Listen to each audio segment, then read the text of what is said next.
Hi friends, అందరూ బాగున్నారా? నేను బాగున్నాను. మీరు బాగుండాలని మనస్ఫూర్తిగా కోరుకుంటున్నాను. Welcome to our channel Mamata cooking official. ఇవాళ మన కిచెన్లో వచ్చేసి తోటకూర పల్లి మసాలా కర్రీ అండి. కొత్తగా ఉంది కదా వినడానికి, కానీ చాలా అంటే చాలా బాగుంటుంది.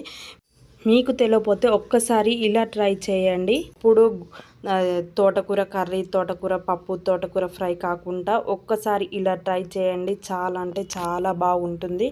చికెన్ మటన్ తిన్న ఫీలింగ్ ఉంటుంది నాన్ వెజ్ తినని వాళ్ళకి. ఆకుకూర హెల్త్కి మంచిది, ఖచ్చితంగా ఇక్కడ మా బాబు నేను హాయ్ చెప్తుంటే వాడు కూడా చెప్తాడంట. మీకు ఫ్లయింగ్ కిస్ ఇస్తున్నాడు. ఇంకెందుకు లేటు రెసిపీలోకి వెళ్ళిపోదాం. ముందు 5-6 తోటకూర కట్టలు తీసుకొని మంచిగా వాష్ చేసుకొని ఇలా సన్న కట్ చేసుకొని పక్కన పెట్టుకున్నాను. సన్నగా కట్ చేసుకుంటేనే తోటకూర అనేది తొందరగా కుక్ అయిపోతుంది. ఆ తర్వాత గ్యాస్ మీద ఒక ప్యాన్ పెట్టుకొని 1 స్పూన్ వరకు పల్లీలు వేసుకున్నాను. ఆ తర్వాత 1 స్పూన్ ధనియాలు వేసుకున్నాను. అలాగే చిన్న ముక్క దాచిన చెక్క, 3-4 లవంగాలు, 1 యాలకులు వేసుకొని మంచిగా ఫ్రై చేసుకోవాలి. ఈ మసాలా మనకి కర్రీ మంచి టేస్ట్ ఉంటుంది, చికెన్ మటన్ తిన్న ఫీలింగ్ ఉంటుంది. అవి మంచిగా ఫ్రై అయ్యాక లాస్ట్కి జీలకర్ర 1/2 స్పూను, అలాగే 1 స్పూను పచ్చిశనగపప్పు అంటారు కదా, పుట్నాల పప్పు, అది కూడా వేసుకోవాలి. అది కూడా వేసుకొని మంచిగా ఫ్రై చేసుకోవాలి. జీలకర్ర ఆ వేడికే ఫ్రై అయిపోతుంది, పుట్నాలు ఫ్రై అవ్వకుండా ఏం కాదు. అలాగే అవి పక్కకు తీసుకొని మళ్ళీ అదే ప్యాన్లో మనకు సరిపడంత నేను 3 టేబుల్ స్పూన్ ఆయిల్ వేసుకున్నాను. అలాగే 1/2 స్పూన్ జీలకర్ర, ఆవాలు వేసుకోవాలి.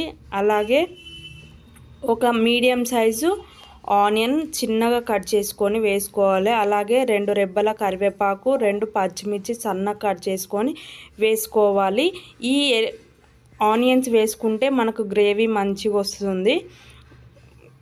మంచిగా ఫ్రై చేసుకోవాలి ఆయిల్లో.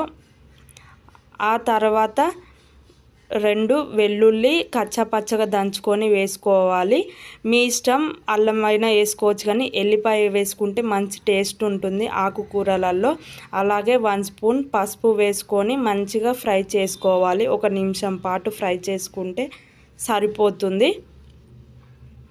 అలాగే మనం ముందుగా కట్ చేసి పెట్టుకున్న తోటకూర కూడా వేసుకోవాలి. చూడనీకి మొత్తం ముకుడంతా నిండిపోయింది, కానీ లాస్ట్ కూర కొంచెమే అవుతుంది. మొత్తం వేసుకొని ఒకసారి లిడ్ పెట్టుకోవాలి ఒక 5 నిమిషాల పాటు. ఆ తర్వాత మనం ముందుగా ఫ్రై చేసుకున్న పల్లీలు, ధనియాలు కూడా వేసుకొని మంచిగా మిక్సీ పట్టుకోవాలి. వాటర్ పోసుకోకుండా మిక్సీ పట్టుకోవాలి. చూడండి, వీడియోలో చూపిస్తున్నట్టు మెత్తని పొడిలా వీలైనంత పొడిగా చేసుకోవాలి. అది పక్కకు పెట్టి ఒకసారి ఈ కర్రీ చూద్దాం. ఆకు కూడా ఒక 30% వరకు మగ్గింది. ఒకసారి మంచిగా కలుపుకుందాం. ఆయిల్ అనేది ఆ ఆకుకి మంచిగా పట్టేంత వరకు మంచిగా కలుపుకోవాలి. మంచిగా కలుపుకున్నాక మళ్ళీ పైనుంచి లిడ్ పెట్టుకొని ఒక 5 నిమిషాల పాటు అలా ఉంచండి, ఉడకనివ్వండి. ఆ తర్వాత మళ్ళీ లిడ్ తీసి చూద్దాము. చూడండి, మంచిగా ఫ్రై అయింది. ఆకులు అనేటివి అందులో ఉన్న వాటర్కి ఈ ఆకుకూర అనేది మంచిగా ఫ్రై అయిపోతుంది. చూడండి, మంచిగా ఫ్రై అయింది. అలాగే 2 మీడియం సైజు టమాటోలు చిన్నగా కట్ చేసుకొని వేసుకోవాలి. గ్రేవీ మంచిగా వస్తుంది టమాటాలు వేసుకోవడం వలన. ఖచ్చితంగా వేసుకోండి, వేసుకుంటేనే టేస్ట్ బాగుంటుంది. టమాటాలు వేసుకొని కూడా మంచిగా కలుపుకోవాలి. కలుపుకొని ఒక 2-3 నిమిషాలు లిడ్ పెట్టుకొని ఉడికించుకోండి. ఒకసారి లిడ్ తీసి చూద్దాం. చూడండి, మంచిగా ఫ్రై అయిపోయింది. ఎలా అంటే మంచిగా వాటర్ వచ్చి ఆ తోటకూర మంచిగా ఉడికింది. అలాగే టమాటోలు కూడా మంచిగా మగ్గాయి. ఇలా వీడియోలో చూపిస్తున్నట్టు గంటెతోటి ఇలా నలుపుతూ మంచిగా ఫ్రై చేసుకోండి. అలా నలపడం వలన ఏమైనా పెద్ద పెద్ద ఆకులు ఉన్నా కూడా మెత్తగా అయిపోతాయి. అలాగే మనకు టేస్ట్కి సరిపడా సాల్ట్ వేసుకోవాలి. నేను 1.5 వేసుకున్నాను. అలాగే కారం చూసుకొని వేసుకోండి. ముందు పచ్చిమిర్చి వేసుకున్నాం కదా. మళ్ళీ ఇప్పుడు నేను ప్రస్తుతానికైతే ఇప్పుడు 1 టేబుల్ స్పూన్ కారం వేసుకున్నాను. అలాగే కొంచెం గరం మసాలా కూడా వేసుకొని మంచిగా కలుపుకున్నాను. ఒకసారి టేస్ట్ చేసి చూడండి కారం సరిపోయిందా లేదా. నేను ఒకసారి ఉప్పు కారం చెక్ చేసుకున్నాను. నాకు కొంచెం తక్కువ ఉన్నది. అందుకే నా కాడ ఆల్రెడీ వెల్లుల్లి కారం ఉన్నది, అది వేసుకున్నాను. వెల్లుల్లి కారం వేసుకున్న టేస్ట్ బాగుంటుంది. ఒకసారి మంచిగా కలుపుకోవాలి. ఆ కారం మంచిగా ఆకుకి పట్టేంత వరకు మంచిగా కలుపుకోవాలి.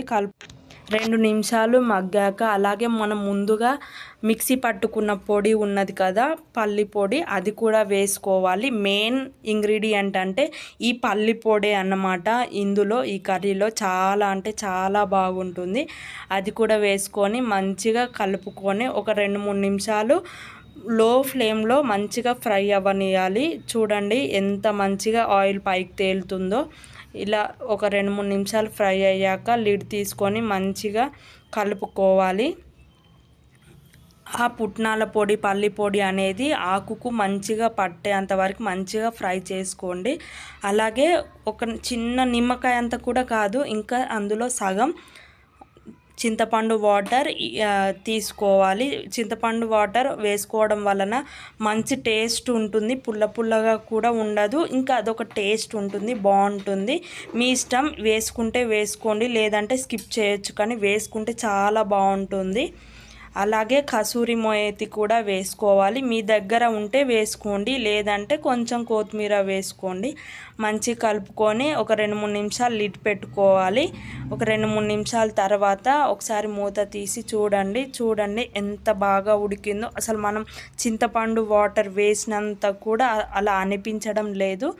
ఒక్కసారి ఇలా ట్రై చేయండి. మీకు చూడడానికి ఎలా కనపడుతుందో నాకు తెలియదు, కానీ తింటే మాత్రం చాలా బాగుంటుంది. ఒక్కసారి ఖచ్చితంగా మీ ఇంట్లో ట్రై చేయండి. ఎప్పుడు తోటకూర అంటే తోటకూరతో కర్రీ లేదా ఫ్రై, పప్పు కాకుండా ఒక్కసారి ఇలా ట్రై చేసి మీ ఫ్రెండ్స్ అండ్ ఫ్యామిలీకి షేర్ చేయండి. అలాగే మీకు ఎలా వచ్చిందో కామెంట్ చేయండి. అలాగే వీడియో చూస్తున్నారు కానీ సబ్స్క్రైబ్ చేసుకోవట్లేరు ఫ్రెండ్స్. కొంచెం సబ్స్క్రైబ్ చేసుకొని సపోర్ట్ చేయండి ఫ్రెండ్స్. ఓకేనా? మళ్ళీ మరొక వీడియోతో మీ ముందుకు వస్తాను. Bye bye.